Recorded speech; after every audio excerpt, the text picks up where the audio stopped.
Hello everyone. हामी चाहिँ class 12 को फिजिक्सको पार्टिकल फिजिक्स एन्ड कस्मोलोजी भन्ने च्याप्टरको बारे स्टडी गरिरहेका थियौँ र त्यही सिरिजमा कन्टिन्यू गर्दा आज हामीले स्ट्यान्डर्ड मोडलको बारे स्टडी गरिरहेका छौँ। सो स्ट्यान्डर्ड मोडल भनेको चाहिँ एउटा पार्टिकल फिजिक्सको एउटा थ्योरी हो हैन। यो थ्योरी चाहिँ अब हाम्रो यो जुन के छ त, यो थ्योरीको मेन कन्सेप्ट भनेको सबै कुराहरू पार्टिकल्सद्वारा एक्सप्लेन गर्न सकिन्छ। ठिक छ, सबै कुराहरू पार्टिकल्सबाट एक्सप्लेन गर्न सकिन्छ। ठिक छ, पार्टिकल्सहरूबाट सबै कुरा एक्सप्लेन गर्न सकिन्छ। जुन हामीले पहिले कन्सेप्टहरू बनाएको थियौँ, फिल्डहरूको कन्सेप्ट बनाएको थियौँ, फोर्सहरूको कन्सेप्टहरू बनाएको थियौँ नि, यो सबै कुराहरू चाहिँ आखिरी सबै कुराहरू पार्टिकलले एक्सप्लेन गर्न सकिन्छ। भने जस्तै ग्राभिटी कसरी हुन्छ त भन्दा हामीले एउटाले अर्कोलाई तान्छ भने स्ट्यान्डर्ड मोडलहरूले अथवा पार्टिकल फिजिक्सको कन्सेप्टले के भन्यो त, यो चाहिँ ग्राभिटोनले हुन्छ भन्यो। त्यसै गरी इलेक्ट्रोम्याग्नेटिक इन्टरेक्सन्समा पनि एउटा केही सर्टेन फोर्स हुन्छ भने हैन, जसले लाइक चार्जेस छ भने रिपेल गर्छ र अनलाइक चार्जेस छ भने अट्र्याक्ट गर्छ। स्ट्यान्डर्ड मोडल अथवा हाम्रो पार्टिकल फिजिक्सले के भन्यो त, फोटोन हुन्छ भनेर भन्यो। अब स्ट्यान्डर्ड मोडलले चाहिँ के काम गर्न खोजिरहेछ त भन्दा सबै पार्टिकल्स जुन छ फन्डामेन्टल पार्टिकल्सहरूको प्रपर्टिज एन्ड स्ट्रक्चर, ठिक छ, फन्डामेन्टल पार्टिकल्सको प्रपर्टिज एन्ड स्ट्रक्चर, त्यसै गरी तिनीहरूको बिचको इन्टरेक्सन्स एक्सप्लेन गर्न खोजिरहेछ। सो एउटा तरिकाले भन्दा चाहिँ यसले सबै कुराहरूलाई एउटै थ्योरीमा राख्न खोजिरहेछ। ठिक छ, यसले के सोधिरहेछ त, सपोज कि मैले एउटै थ्योरीले सबै कुरा एक्सप्लेन गर्न सक्छु त, एउटै थ्योरीले सबै एक्सप्लेनेसन हुन्छ ल त, अल एक्सप्लेनेसन्स, यो कुरा चाहिँ यसले गर्न खोजिरहेछ। सो यसले चाहिँ एउटा GUT ग्रान्ड युनिफाइड थ्योरी भन्नाले सबै युनिभर्सको सब कुराहरूलाई चाहिँ एउटै थ्योरीमा हाल्ने र सबै कुराहरूले एक्सप्लेन गर्ने। मैले आफ्नो यो पार्टिकल फिजिक्सको एक दुईवटा भिडियोमा पनि भनेको छु कि हाम्रो सुरुमा युनिभर्स स्टार्ट हुँदाखेरि एउटा सिङ्गुल्यारिटीबाट स्टार्ट भएको। सिङ्गुल्यारिटी भनेको के हो त, इन्फिनिट मास हैन, इन्फिनिट डेन्सिटी, सबै कुरा इन्फाइनाइट थियो र त्यहाँनिर चाहिँ हाम्रो फिजिक्सको नियम एउटै थियो सबैमा, जुन हामीलाई थाहा छैन।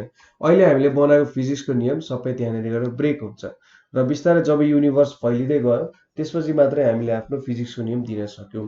र यसले चाहिँ के सोधिरहेछ त भन्दा कि मैले फिजिक्सको सबै कुराहरू चाहिँ यही एउटा कुराले एक्सप्लेन गर्न सक्छु होला त।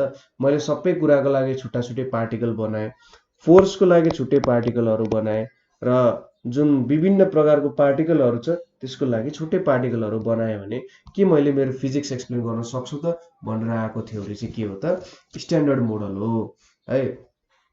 अब हामीलाई के थाहा छ भने सबै एटम्सहरू जुन हामीले देख्ने जेनरली एटम्सहरू हुन्छ तिनीहरूमा प्रोटोन, इलेक्ट्रोन र न्युट्रोन हुन्छ। Proton positively charge, electron negatively charge र न्युट्रोन भनेको चार्जलेस हुन्छ। अब न्युक्लियाइज हुन्छ, न्युक्लियाई अथवा बीचको जुन हाम्रो न्युक्लियस छ जसको वरिपरि इलेक्ट्रोन घुमिरहेछ, न्युक्लियाई चाहिँ के त, प्रोटोन एन्ड न्युट्रोनले के भइरहेछ त, प्रोटोन एन्ड न्युट्रोनले चाहिँ के भइरहेछ त, बनिरहेछ भन्ने कुरा हो। अब एक्सपेरिमेन्ट गर्दै जाँदा के थाहा पाइयो त, हेड्रोन्सहरू भनेको चाहिँ हाम्रो एउटा म्याटर पार्टिकल्सहरू हो जसमा चाहिँ युनिभर्समा प्रेजेन्ट भएका, ठिक छ, युनिभर्समा प्रेजेन्ट भएका लाइट वेट भन्दा सपोज इलेक्ट्रोनसँगै कम्पेयर गरौँ, इलेक्ट्रोनलाई चाहिँ के भन्छ त, लेप्टोन्स भनेर भन्छ। यदि तपाईँलाई यसको बारे थाहा छैन भने हामीले इलिमेन्ट्री पार्टिकल्सहरूलाई क्लासिफाई गरेर एउटा भिडियो बनाएको छौँ, त्यो भिडियो हेर्नु होला। लेप्टोन्सहरू भन्छ, लेप्टोन्स भनेको चाहिँ के हो त, लाइट वेट पार्टिकल्सहरू हो है। लेप्टोन्स भनेको लाइट वेट पार्टिकल्सहरू हो। हेड्रोन्स भनेको चाहिँ लेप्टोन्स भन्दा माथिका सबै पार्टिकल्सहरू जुन हुन्छन् जसले चाहिँ फोर्सहरूमा काम गर्ने होइन, पार्टिकललाई बनाउने काम हुन्छ नि, त्यसमा जुन हेड्रोन्सहरू हुन्छ। हेड्रोन्सहरूको पनि के थाहा पाइयो त, हेड्रोन्सको एक्जाम्पल भनेको प्रोटोन र न्युट्रोन चाहिँ हेड्रोन्सको एक्जाम्पलहरू हो। एक्सपेरिमेन्टल्ली के थाहा पाइयो भने यो पनि चाहिँ अरू फन्डामेन्टल पार्टिकल्सहरूले बनेको छ। ठिक छ, हेड्रोन्सहरू पनि अरू फन्डामेन्टल पार्टिकल्सहरूले चाहिँ डेभलप भएको छ र यो पार्टिकललाई चाहिँ के भनेर भनियो भन्दा क्वार्क भनेर भनियो। यो क्वार्क चाहिँ एउटा मरे गेलमेन भन्ने मान्छेले लेख्या हो हैन। मरे गेलमेन भन्ने मान्छेले चाहिँ यसलाई प्रपोज गरे हो क्वार्क भन्ने नाम चाहिँ, ठीक छ। एउटा 3 क्वार्क्स फर मस्टर मार्क भन्ने एउटा सानो सेयिङ्सहरु आइरहेको हुन्छ कहिलेकाहीँ। सो क्वार्क भन्ने कन्सेप्ट मरे गेलमेन भन्ने मान्छेले निकाले हो। किन त भन्दाखेरि हाम्रो प्रोटोन र न्यूट्रोन भन्ने जुन हेड्रोन्सहरु छ तिनीहरु पनि अझै सानो पार्टिकलले बनाए हो भन्ने कन्सेप्टले हो, ठीक छ। अब हामीले के थाहा पायौं त भन्दाखेरि जुन पनि हामीले म्याटर देख्छौं, म्याटर चाहिँ के हुन्छ त भन्दा लेप्टोन्स एन्ड क्वार्क्सले बने हुन्छ, ठीक छ। लेप्टोन्स एन्ड क्वार्क्सले बन्यो। अघिल्लो च्याप्टरमा अघिल्लो भिडियोजमा हामीले चाहिँ लेप्टोन्स एन्ड हेड्रोन्स भनेर भनेको थियौं हैन, लेप्टोन्स एन्ड हेड्रोन्स।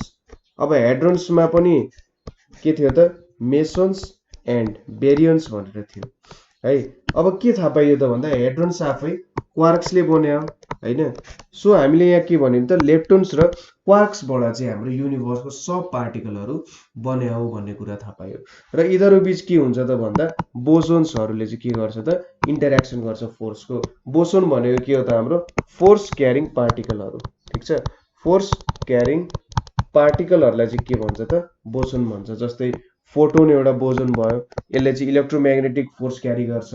त्यसैगरी इलेक्ट्रोन अरे फोटोन भयो, ग्राभिटोन अर्को भयो हैन।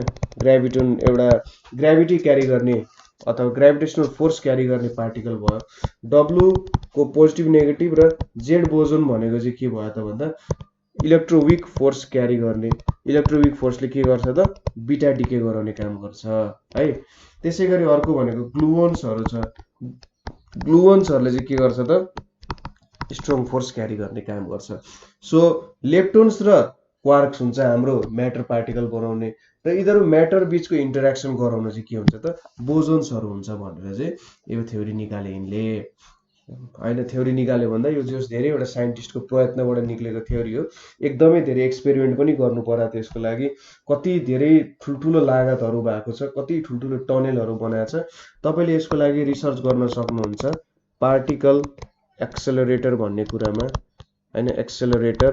त्यसैगरी CERN सर्न भनेर गर्नु, त्यसैगरी LHC भनेर गर्नु हैन। यो कुराहरु बारे एटलास भनेर गर्नु। यसरी क्यापिटल फर्ममा लेखेर सन LHC एटलासहरु भनेर लेख्नु। तपाईले यिनीहरुको विभिन्न कामहरुको बारे हेर्न सक्नुहुन्छ। यदि तपाईले यसमा इन्ट्रेस्ट छ भने तपाईले यो ठाउँहरुमा गएर इन्टर्नशिप पनि गर्न पाउनुहुन्छ। सो इन्ट्रेस्ट लागेको छ भने यिनीहरुको बारे खोज्नु र एकचोटी जस मजाले हेर्नु होला। सो अब यहाँनेरि के छ त भन्दा अर्को कुरा भनेको लेप्टोन्सहरु हामीले पहिले नै भनिसकेका थियौं कि स्ट्रक्चरलेस छ। इलेक्ट्रोनलाई हामीले डिभाइड गर्न सक्दैनौं। इलेक्ट्रोन जत्रो छ त्यो भन्दा सानो हुन सक्दैन। तर हेड्रोन्सहरु चाहिँ हामीले के भनिन्छ भर्खरै क्वार्क्सहरुले बने हो र यो क्वार्क्सहरु चाहिँ अब के छ त इन्डिभिजिबल छ। यसलाई चाहिँ डिभाइड गर्न सकिँदैन, ठीक छ। यो भन्दा सानो अब्जेक्ट चाहिँ केही पनि हुँदैन भनिरहेको छ। सो हेड्रोन्सहरु भनेको नि के भयो त पोइन्ट लागेको भयो है। अब अकॉर्डिङ टु थ्योरी के छ त भन्दा 6 लेप्टोन्स छ हैन। 6 लेप्टोन्सहरु भनेको के हो, यदि हामीले चाहिँ एन्टी पार्टिकल हेरिनौ भने सपोज लेप्टोन्सहरु भनेको इलेक्ट्रोन, म्युन, ताउ, त्यसैगरी अर्को भनेको चाहिँ इलेक्ट्रोन न्यूट्रिनो, म्युन न्यूट्रिनो र ताउ न्यूट्रिनो, यो 6 वटा पार्टिकल भयो। अब त्यसैगरी 6 लेप्टोन्स छ, 6 क्वार्क्सहरु पनि छ है। 6 क्वार्क्सहरु पनि छ र सबैको स्पिन कति छ त भन्दा 1/2 छ। क्वार्क्सको र लेप्टोन्सको स्पिनहरु सबैको 1/2 छ स्पिन। सो यिनीहरुले चाहिँ पॉली एक्सक्लुजन प्रिन्सिपल फलो गर्छ, ठीक छ। पॉली एक्सक्लुजन प्रिन्सिपल फलो गर्छ। सो यो पॉली एक्सक्लुजन प्रिन्सिपल फलो गर्यो भने के हुन्छ त भन्दा सेम स्पिन भएको, सेम स्पिन नम्बर भएको दुईटा पार्टिकलहरु चाहिँ एकैचोटी एक्जिस्ट गर्न सक्दैन एकै ठाउँमा भन्ने कुराहरु चाहिँ गरिरहेको छ। तिनीहरुको स्पिनहरु के हुनु पर्यो त डिफरेन्ट हुनु पर्यो भन्छ। हाम्रो पढाएको छौं नि हामीले principal number, azimuthal number, magnetic quantum number र स्पिन क्वान्टम नम्बर भन्ने 4 वटा कुराहरु पढाएको छौं। यदि तीनटा कुरा सेम छ भने हाम्रो स्पिन चाहिँ जहिले पनि डिफरेन्ट हुनुपर्छ भन्ने हाम्रो एउटा थ्योरी छ जुन चाहिँ एक्सपेरिमेन्टली पनि भेरिफाई भएको छ। यो हेर्नको लागि तपाईले चाहिँ के भएको छ भनेर स्टर्न गर्लाक एक्सपेरिमेन्ट एकचोटि हेर्नु होला इन्ट्रेस्टेडहरूले। स्टर्न गर्लाक एक्सपेरिमेन्टको बारे तपाईँले हेर्न सक्नुहुन्छ। एकदम रमाइलो एक्सपेरिमेन्ट छ, तपाईँले सजिलै बुझ्न पनि सक्नुहुन्छ। सो यो स्पिनको बारे कुराहरू चाहिँ तपाईँले बुझ्नु छ भने यो एक्सपेरिमेन्टले चाहिँ इलेक्ट्रोनहरू अथवा एटमहरूमा स्पिन हुन्छ भन्ने कुराहरू चाहिँ एक्सप्लेन गराएको थियो। सो हामी ब्याक टु द टपिक जाउँ है। सो अब यहाँनिर के छ त भन्दा लेप्टन्सहरू त 6वटा लेप्टन भयो। सो हामीसँग के भयो त 6वटा क्वार्क्स भयो। अब 6वटा क्वार्क्स भनेको के हुन्छ त, नाम सुन्नु है, अप डाउन, ठिक छ। यसरी यतापट्टि लेख्छु, यो अप भयो, एउटा अप बटम, यतापट्टि लेखौँ अप डाउन, स्ट्रेन्ज चार्म, त्यसै गरी बटम टप भनेर छ। So up down strange charm bottom top, यो भनेको चाहिँ के हो त, हाम्रो क्वार्क्सहरूको नाम भयो। अब नामै सुन्दा यस्तो स्ट्रेन्ज नामहरू छ। सो यति कुरा बुझ्नु कि यो चाहिँ एउटा जस्ट नामहरू राखिएको हो है, यसमा धेरै केही पनि छैन, यो चाहिँ नामहरू राखिएको हो। सो अब अर्को इम्पोर्टेन्ट कुरा के छ भन्दाखेरि क्वार्क्सहरूको चाहिँ चार्ज हुन्छ है, यो क्वार्क्सहरूको चार्ज हुन्छ। सपोज हामीले प्रोटोन भनेको हेड्रोन भन्यौँ, हेड्रोन भनेपछि त यो क्वार्क्सहरूले बन्यो। अब यो क्वार्क्सहरू मिलेर त मेरो +1 चार्ज त आउनु पर्यो प्रोटोनको। सो क्वार्क्सहरूलाई बनाउने कुराहरूको नि त चार्ज हुनु पर्यो नि। चार्ज त त्यत्तिकै हावाबाट उडेर त आउँदैन हैन, आउनु त सक्छ, तर जस्ट एउटा एक्जाम्पल दिन खोजेको, त्यत्तिकै त आउँदैन, केही न केही कुरा त चार्ज हुनु पर्यो त्यहाँ ताकि चार्ज आओस्। सो के भयो त भन्दा यिनीहरूको चार्ज चाहिँ फ्र्याक्सनल चार्ज हुँदो रहेछ। Wow, fractional charge. Fractional charge भनेको सपोज कि त यिनीहरूको चार्ज 2/3 E हुन्छ और -1/3 E हुन्छ, 2/3 टाइम्स इलेक्ट्रोन हुन्छ कि 1/3 टाइम्स त इलेक्ट्रोनको चार्ज हुन्छ। सो यसको मतलब यहाँ के भइरहेछ त भन्दा फ्र्याक्सनल चार्ज आइरहेछ त। हाउ, कसरी फ्र्याक्सनल चार्ज आउन सक्ला भनेर हेर्न सकिन्छ। तर फ्र्याक्सनल चार्ज आउँछ। किन फ्र्याक्सनल चार्ज आउँछ भन्दा यसको लागि हामीले कलरको कन्सेप्ट बुझ्नुपर्ने हुन्छ, फ्लेभरको कन्सेप्ट बुझ्नुपर्ने हुन्छ। हेर्नु त यहाँ खानेकुराको नाम आइरहेछ कि कलर, फ्लेभर, आइसक्रिम पो खाइरहेको अघि हामीले, त्यस्तो कुराहरू छ। तर यो चाहिँ जे होस् जस्ट नाम हो। जब हामी यति डिप लेभलमा जान्छौँ नि, क्वार्कहरूको लेभलमा जान्छौँ नि, क्वार्कहरूमा चाहिँ कलरको कन्सेप्टै आउँदैन क्या। किनभने कलर भनेको त के हुन्छ त, लाइटले आउँछ नि, तर यो त लाइट भन्दा यति सानो छ, यति सानो छ कि लाइट त्यो लेभलसम्म पुग्नै सक्दैन क्या, ठिक छ। लाइटले त्यो लेभलसम्म इन्टरेक्सनै गर्न सक्दैन यिनीहरूसँग। सो कलर भनेको चाहिँ जस्ट एउटा नाम हो। अब के भन्छ त भन्दा सपोज हामीले व्हाइट कलर बनाउनु पर्ने छ भने हामीले red plus green plus blue गऱ्यौँ भने के हुन्छ त, व्हाइट पाउन सक्छौँ हैन। सो कलर कम्बिनेसन भनेको चाहिँ यस्तो हुन्छ कि यहाँ रेड ग्रीन ब्लू यो 3टा कलरको कम्बिनेसन हुन्छ। त्यसै गरी यसको anti colour, anti red, anti green, anti blue पनि हुन्छ, ठिक छ। हामीले अघि बेरियन्स र मेसन्सको कुरा गरिरहेको थियौँ नि, बेरियन्स र मेसन्स। बेरियन्समा चाहिँ के हुन्छ त भन्दाखेरि यो 3टा कलरहरू कुनै तरिकाले मिक्स हुन जान्छ यहाँ, ठिक छ। कुनै तरिकाले 3टा कलरहरू मिक्स हुन्छ। अब कुनै एउटा कलर अर्कोसँग यसरी आरजीबी भएपछि हामीले जसरी पनि व्हाइट चाहिएको छ क्या। व्हाइटको मतलब चाहिँ के हो भने हाम्रो पार्टिकल स्टेबल पार्टिकल हो भनेर बुझिन्छ, ठिक छ। सो बेरियन्स बनाउने तरिका भनेको यहाँबाट कुनै 3टा क्वार्कहरू लिन्छौँ हामीले र एउटा स्टेबल चार्ज क्रिएट गर्छौँ जसको कलर चाहिँ व्हाइट हुन्छ। अब मेसन्समा के हुन्छ भने रेड र एन्टी रेड जोडेर हामीले के गर्छौँ त, व्हाइट क्रिएट गर्छौँ।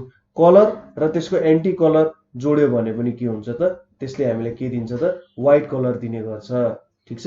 कलर र त्यसको एन्टी कलर हामीले जोड्यौँ भने के दिन्छ त, त्यसले हामीलाई त्यसको एउटा व्हाइट कलर दिन्छ। सो हामीले रेड र एन्टी रेड जोड्यौँ भने के दिन्छ, व्हाइट दिन्छ। ग्रीन र एन्टी ग्रीन जोड्यौँ भने, ब्लू र एन्टी ब्लू जोड्यौँ भने यसले के दिन्छ त, व्हाइट दिने गर्छ। सो यहाँनिर मेसन्समा चाहिँ 2 क्वार्क्सको कम्बिनेसन हुन्छ। कस्तो कस्तो क्वार्क्स त, एउटा क्वार्क र एन्टी क्वार्कको कम्बिनेसन हुन्छ। सो हामीले बेरियन्स र मेसन्स बनाउँदा व्हाइटै खोजिरहेको हुन्छौँ कलरको हिसाबमा हेर्ने हो भने।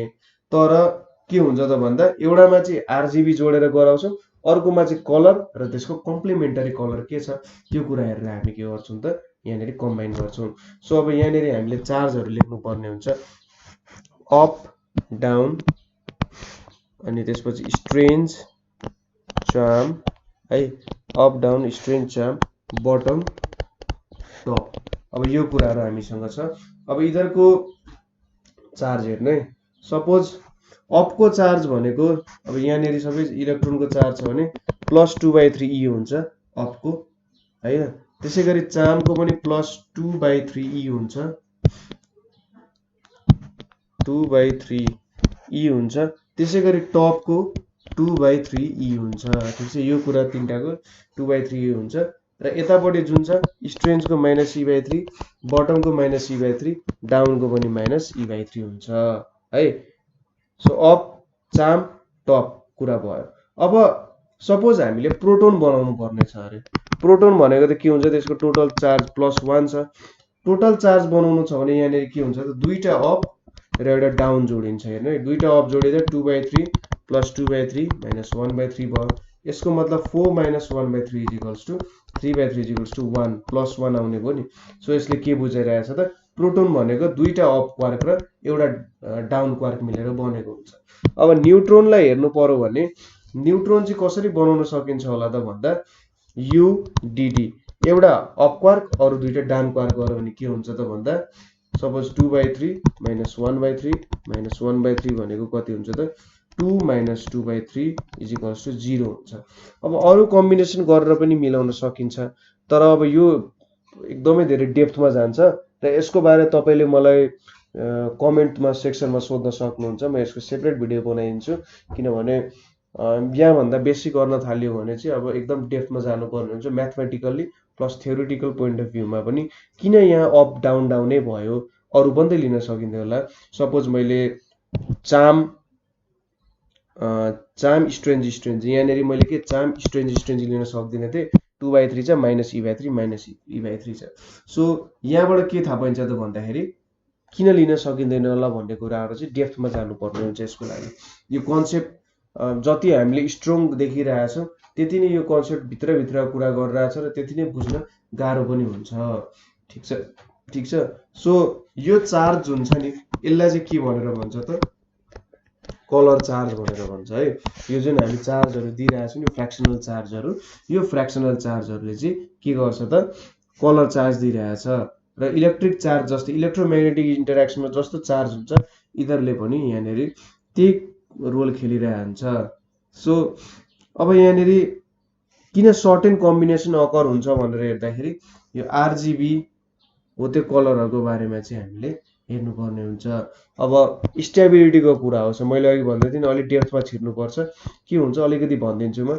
स्टेबिलिटीको लागि के गर्नुपर्ने हुन्छ, एउटा सर्टेन कम्बिनेसनमा आउँछ। अब थ्योरिटिकल पोइन्ट अफ भ्यूमा मैले भन्न सके यसको स्टेबिलिटी धेरै हुन्छ। UUD हुँदाखेरि प्रोटोनको स्टेबिलिटी धेरै हुन्छ है। UUD हुँदा के भयो त प्रोटोनको स्टेबिलिटी धेरै हुन्छ। तर CDD हुँदाखेरि प्रोटोनको स्टेबिलिटी कम होला, अथवा TDD हुँदाखेरि प्रोटोनको स्टेबिलिटी कम होला। सो यहाँबाट हामीले थाहा पाउन सक्छौं कि यो कुराले धेरै रोल खेलिरहेको हुन्छ।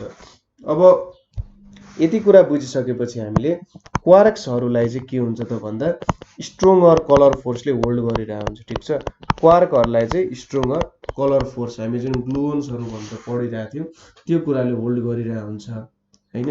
सो अब यो भनेको चाहिँ कस्तो खालको फोर्स हो भन्दा जति टाढा गयो के हुन्छ त्यति फोर्स बीच के हुन्छ त फोर्स बढ्ने गर्छ। सपोज एकदमै धेरै भयो भने तपाईले यति कुरा थाहा पाउनुस् कि तपाईले अहिलेसम्म नेचरमा फ्र्याक्सनल चार्ज किन देखिराख्नु भएको छैन ल कुरा सोच्नुस् एकचोटी। मैले फ्र्याक्सनमा किन चार्ज देखिरहेको छैन भन्दा क्वार्क्सहरु नेचरमा चाहिँ सिंगल फर्ममा अथवा फ्री स्टेटको फर्ममा एक्जिस्ट गर्दैन।